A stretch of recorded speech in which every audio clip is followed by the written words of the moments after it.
الله الرحمن الرحيم. الحمد لله على نعمائه الشاملة وعلى الآلاء الكاملة.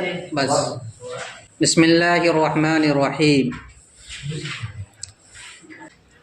الحمد للہ علی نعمائہ الشاملۃ وآلائہ الکاملۃ. تمام تعریفیں اللہ کے لیے ہے، ان کی عام نعمتوں پر اور ان کی کامل نعمتوں پر. الحمد یہ مصدر ہے، باب سمع یسمع کا، اس کے معنی ہے تعریف کرنا. الف لام داخل ہو گیا تو یہ اسم بن گیا. اور اسم کے سلسلے میں یا ترکیب کے سلسلے میں ایک ضابطہ یہ بھی یاد رکھنی چاہیے کہ اگر جملے کا پہلا جز اسم ہو تو جملہ اسمیہ کی ترکیب کرتے ہیں. کس کی؟ جملہ اسمیہ کی. یہاں پہلا جز الحمد میں الف لام داخل ہے تو یہ اسم ہے، اس لیے جملہ اسمیہ کی ترکیب کریں گے. اور جملہ اسمیہ کے پہلے جز کو مبتدا کہا جاتا ہے اور دوسرے جز کو خبر کہا جاتا ہے.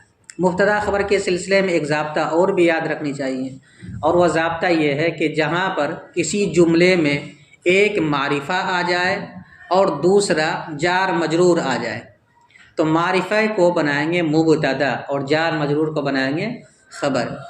تیسری چیز یاد رکھنی چاہیے کہ جو بھی مبتدا ہوگا یا تو معرفہ ہوگا یا نکرہ مخصصہ ہوگا. ڈائریکٹ نکرے کو مبتدا نہیں بنا سکتے ہیں، اگر اس نکرے میں تخصیص پیدا کر دی گئی ہے تب اس کا مبتدا بننا صحیح ہے.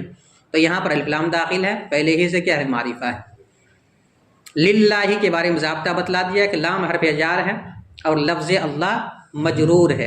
اور جار مجرور کے بارے میں ضابطہ کیا بتلایا کہ اگر اس کا متعلق لفظ میں موجود ہے تو اس کو بولیں گے ظرف لفظ، اور اگر متعلق لفظ میں موجود نہیں تو اس کو بولیں گے ظرف مستقر. یہاں موجود نہیں ہے تو یہاں نکالیں، کیونکہ پہلا جملہ الحمد یہ معرفہ ہے، اس کے بعد جار مجرور ہے تو جار مجرور کو بنائیں گے خبر اور الحمد کو بنائیں گے مبتدا. دونوں کو اگر ایک بنا دیں گے تو پھر اس صورت میں جملہ ناقصہ ہو جائے گا.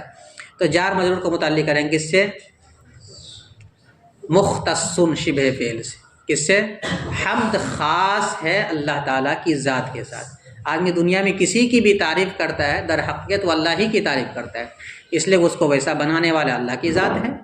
اللہ کی تعریف کرے ڈائریکٹ یا کسی چیز کی تعریف کرے تو در حقیقت وہ اللہ ہی کی تعریف ہے. اس لیے ترجمہ کریں گے تمام تعریفیں اللہ تعالیٰ کے ساتھ خاص ہے. اعلیٰ نعمائہ، یہ نعمہ اسم جمع ہے، جمع نہیں ہے بلکہ اسم جمع ہے. جمع اور اسم جمع میں فرق یہ ہے کہ جو لفظ جمع ہوتا ہے اس کا مفرد بھی استعمال ہوتا ہے، جیسے رجال اس کا مفرد استعمال ہوتا ہے رجل، مسلمون اس کا مفرد استعمال ہوتا ہے مسلمون. لیکن نعمہ یہ جمع ہے، جمع کے معنی میں استعمال ہوتا ہے لیکن اس کا مفرد استعمال نہیں ہوتا ہے. اور اس میں جمع بھی واحد مؤنث ہی کے حکم میں استعمال ہوتا ہے. الشامل ہے، اس میں فاعل کا صیغہ ہے، شامل ہونے والا، عام ہونے والا، واحد مؤنث کا صیغہ ہے. نعمائہ میں ایک ضابطہ یہ یاد رکھنا ہے کہ اگر کسی اسم کے بعد آ جائے ضمیر، کیا آ جائے؟ ضمیر، تو ترکیب کرتے ہیں مضاف اور مضاف الیہ. کس کی ترکیب کرتے ہیں؟ مضاف الیہ ہے نا. نعمہ کے بعد ضمیر اور مضاف الیہ سے مل کر کے اسم کا نکرہ بھی کیا ہو جاتا ہے؟ معرفہ ہو جاتا ہے. اگر کسی نکرے کی اضافت معرفے کی طرف کر دی جائے تو نکرہ بھی کیا بن جاتا ہے؟ معرفہ بن جاتا ہے. نہیں بنتا ہے. تو ضمیر یہ علم ہے کہ نہیں؟ معرفہ کی آپ 5 قسمیں پڑھے ہیں، 7 قسمیں، تو اس میں سے ایک ضمیر بھی ہے. تو اگر کسی اسم کی اضافت، اسم نکرہ کی اضافت معرفے کی طرف ہو جائے تو اب وہ مضاف بھی معرفہ بن جائے گا. تو یہاں پر ضمیر کے بعد اضافت ہے، اس کے بعد ضمیر ہے، اس لیے مضاف الیہ کی ترکیب کریں گے، اس کو بنا دیں گے معرفہ. الشامل یہ اس کی صفت ہے. اسی طرح اعلیٰ الیون کی جمع ہے، اس کے معنی آتا ہے نعمت. الیون دونوں استعمال ہوتا ہے. اس کے معنی نعمت، کاملہ کے معنی کامل نعمت. اللہ کی جو بھی نعمت ہے کوئی بھی ناقص اور ادھوری نہیں ہے، سب کے سب کامل اور مکمل ہے. اب ترکیب دیکھیں گے. الحمد مبتدا، لام حرف جار، لفظ اللہ مجرور، جار اپنے مجرور سے مل کر متعلق ہوا مختص شبہ فعل محذوف کا. اعلیٰ حرف جار، ایک اگر جار مجرور کئی سارا ہو تو اس دونوں کو متعلق کر دیں گے. اگر محذوف نکالے ہیں تو پہلے کے لیے لغو مانا جائے گا، دوسرے کے لیے مستقر مانا جائے گا۔ تو علی حرف جار، نعما مضاف، ہا ضمیر مضاف الیہ، مضاف الیہ سے مل کر اس کو بنا دیں گے موصوف، الشاملہ اس کی صفت، موصوف اپنی صفت سے مل کر اس کو بنا دیں گے معطوف علیہ، کیا بنائیں گے؟ واو عاطفہ، اعلی مضاف، ہا ضمیر مضاف الیہ، مضاف الیہ سے مل کر موصوف، الکاملہ اس کی صفت، موصوف اپنی صفت سے مل کر معطوف، معطوف علیہ اپنے معطوف سے مل کر مجرور ہوا علی حرف جار کا، جار اپنے مجرور سے مل کر اس کو متعلق ثانی بنا دیں گے، اس کا مختص شبہ فعل، مختص شبہ فعل اپنے دونوں متعلقوں سے مل کر الحمد و مبتدا کی خبر، مبتدا اپنی خبر سے مل کر جملہ اسمیہ خبریہ ہوا۔ نعما شاملہ یہ معطوف علیہ ہے، اعلی کاملہ یہ معطوف ہے۔ حروف عاطفہ اگر بیچ میں آ جائے تو معطوف علیہ کی ترکیب کرتے ہیں۔ اس کے پہچاننے کا طریقہ یہ ہے کہ اگر معطوف کو معطوف علیہ کی جگہ رکھ دیا جائے اور معطوف علیہ کو معطوف کی جگہ رکھ دیا جائے تو ترجمے میں کوئی بھی خرابی لازم نہ ہے۔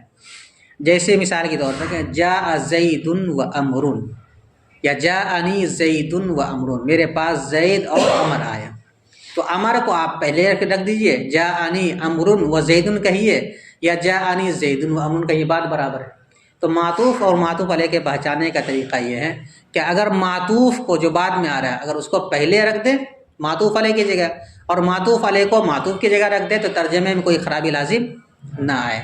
تو یہاں پر دیکھیں نعما شاملہ یہ پہلے ہے اور اعلی کاملہ یہ بعد میں، پہلے والے کو معطوف علیہ کہا جاتا ہے، بعد والے کو معطوف کہا جاتا ہے۔ آگے پیچھے کر دیں گے تو بھی ترجمہ ایک ہی رہے گا، کوئی فرق نہیں پڑے گا۔ اب پھر سے ترجمہ کرتے ہیں۔ تمام تعریفیں اللہ کے لیے ہے، ان کی عمومی نعمتوں پر اور ان کی کامل نعمتوں پر۔ تمام تعریفیں اللہ تبارک و تعالیٰ کے ساتھ خاص ہے، ان کی عمومی نعمتوں پر اور ان کی کامل نعمتوں پر۔ یہاں تک اللہ تعالیٰ کی تعریف ہوئی، بسم اللہ سے کتاب کا آغاز کیا گیا، پھر اس کے بعد اللہ تعالیٰ کی تعریف کی گئی، اور اس کے بعد تیسرا طریقہ ہوتا ہے کہ اس کے بعد اللہ کے رسول صلی اللہ علیہ وسلم کے لیے درود کا نذرانہ پیش کیا جائے، وہ کل انشاءاللہ۔